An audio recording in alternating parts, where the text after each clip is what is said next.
Hello everyone, I'm the Dynamic Dover, and welcome to my review for the third episode of Season 9, Doctor Who, Under the Lake. Well, sorry for this review being one day late. I had to do something yesterday, so I didn't get to see this episode until a few hours ago. And now I thought about what I thought about the episode, and I have to admit, it's a good way to start a two-parter. It answers some questions, it leaves questions for the next episode.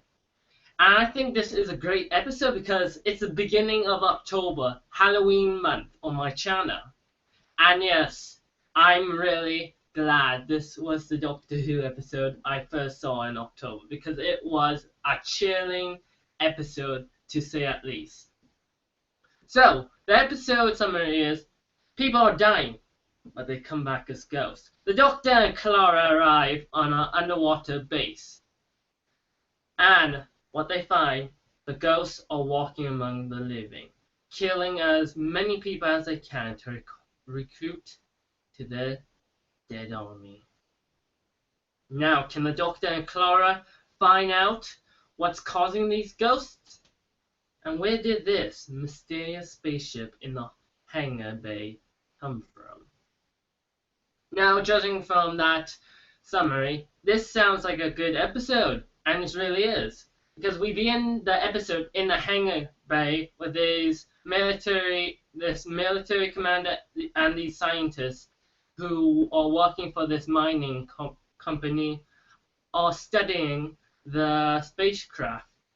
And there's this strange writing in the spaceship.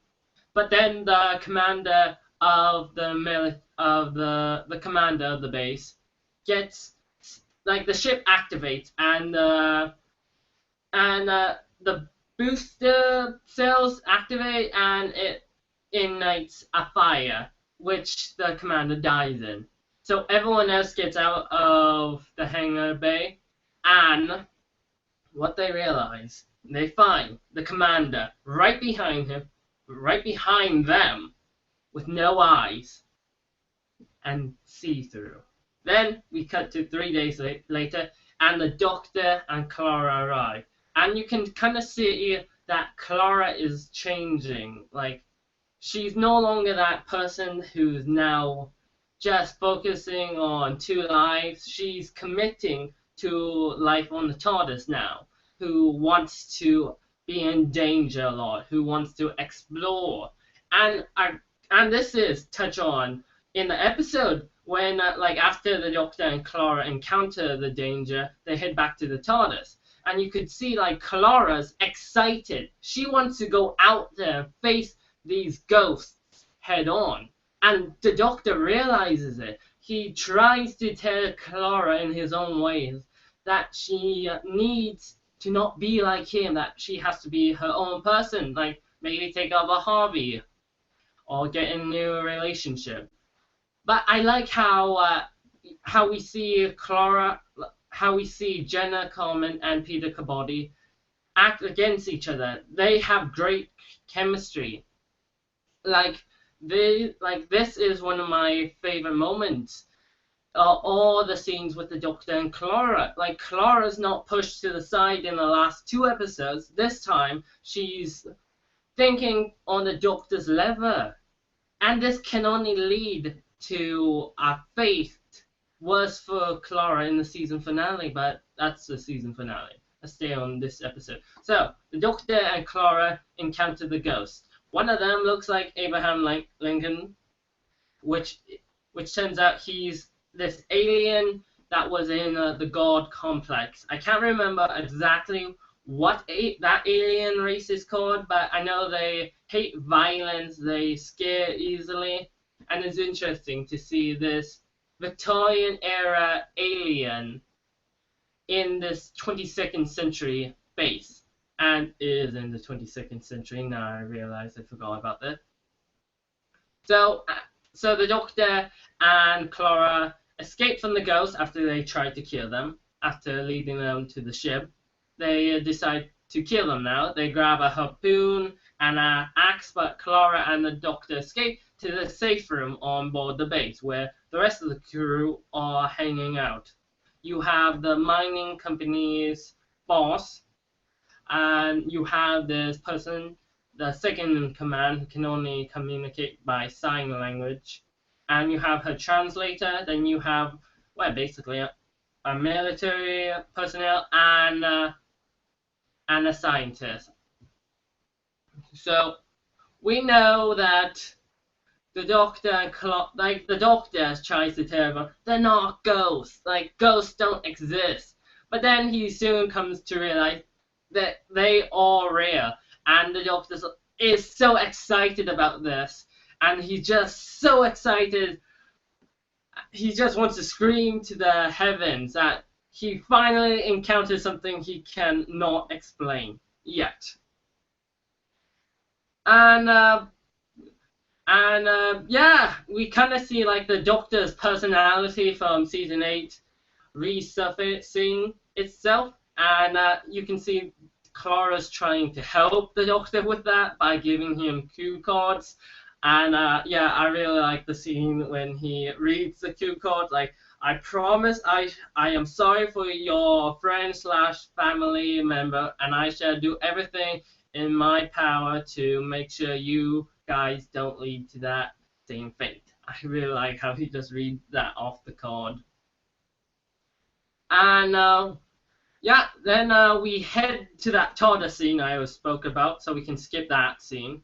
And I just want to say I really enjoyed the ghosts look, like how they were transparent, but I also like how they didn't have like eyes, like they had no eyes. And I also like how they were grayish. They were a grayish color, basically. That seems like a ghost to me.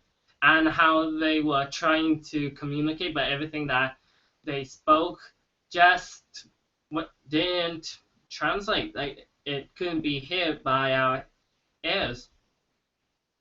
So the ghost stopped killing people, and the mining boss, who was just a real jerk, who just wanted money, basically, dies by drowning when the ghost just opened the airlock, letting in a lot of water, killing him, basically. And then, like I like these scenes, like when you encounter a new ghost, like they're still trying to get the hang of it, but soon they come to realize that the alive people must die. And I like how the Doctor's all excited about this episode throughout. Like, he comes up with a plan to capture the ghost by leading them to the safe room where they can't get in and why the door's closed. So he comes up with a plan to send them, to trap them in the safe room by shutting the door on them, because it's covered in lead, and it turns out the ghost can't phase through lead. So during this scene, we have like two of the personnel of the mining base and Clara trying to lure them into that room. And something I just want to point out, when one of the three ghosts split away from the main group, it heads into it follows one of the crew member of the base, but he doesn't do anything. I'm wondering why that didn't happen. Well, because we learn later that these ghosts need more ghosts.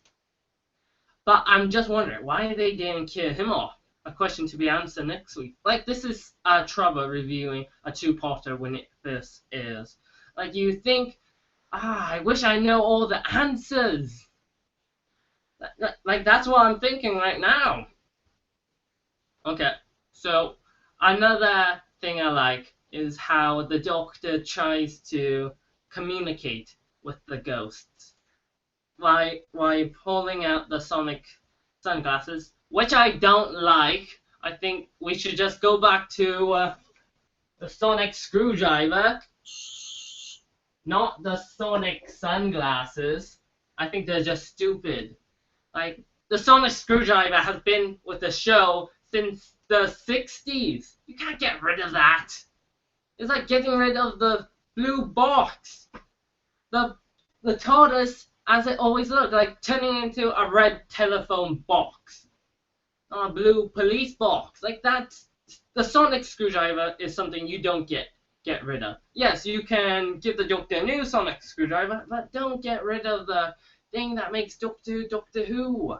And that one of those things is the sonic screwdriver. But anyways, so we find out through the sign language communicator, these ghosts are speaking out where the spaceship came from. It came from a planet across Orion's belt. It arrived on planet Earth and arrived in Army Town, I mean. And it turns out this base was built on top of this Army Town because there was a huge dam that held back the water, but one day it burst, flooding this entire place, making it a lake. Kind of like what happened in X-Men Evolution, if you see. No, not Evolution. X-Men United, that's the one. So, kind of like that. And so the Doctor thinks the only way to figure out what's going on, how this all began, was to go before the flood and travel back to before this entire place became a lake.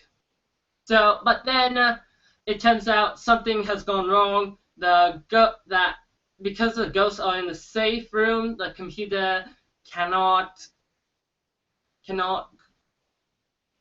like right now. There's no living people in the safe room. So, and it runs on a nuclear power cell. And the only way to keep it down if someone's in the control room or if someone's in the room itself. But since there's only dead people, it cannot keep the room under control. So the nuclear power cells are overloading, which is in turn creating the computer to vent the entire base to cool down these systems. So as the base starts to flood, Clara's trapped on one side of the base with 2 other crew members, while the Doctor's trapped on the side with the TARDIS and 2 other crew members. So he has to go back with these 2 crew members to figure out what's going on and figure out what was in the stasis pod they recovered when they were looking through the old abandoned town. But when they take off, when the Doctor and the 2 crew members leave the base, Clara and the other 2 members see a ghostly figure in the water. And that person is the 12th Doctor.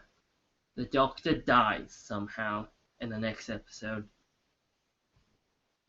So, I thought this was a good episode, to be honest. Like, you had that speech from the first trailer of Season 9, and I really thought the ghosts were interesting and creepy at the same time. And I can't wait to see how they explain the ghosts and how they incorporate the Fisher King, because the Fisher King is in the next episode before the flood. So I really can't wait to see how they incorporate the Fisher King into this story. Like, so far, a good start of a 2-parter. Like, I really enjoyed how we saw Clara becoming more as the Doctor that we saw at nearing the end of Season 8 last year. And I also like how we see the Doctor going back to his Season 8 roots. Like, I didn't say, like, I didn't mind the developments they put into the first 2 episodes, but to me, this is more the 12th Doctor, because he's a bit grumpy, but he still cares. And in this episode, when he's forced to leave Clara, you actually get to see that. And I think, like, the crew members, like, they were okay. I wouldn't call them good. But first 2-part, it's to introduce these characters that's going to be in the next part. That's basically what a 2-parter is for. Setting up the events, then the second part is when all hell goes down. So overall, I give this episode an 8 out of 10. I can't wait to see what happens in Before the Flood. I'm the Dynamic Dover. Till next time.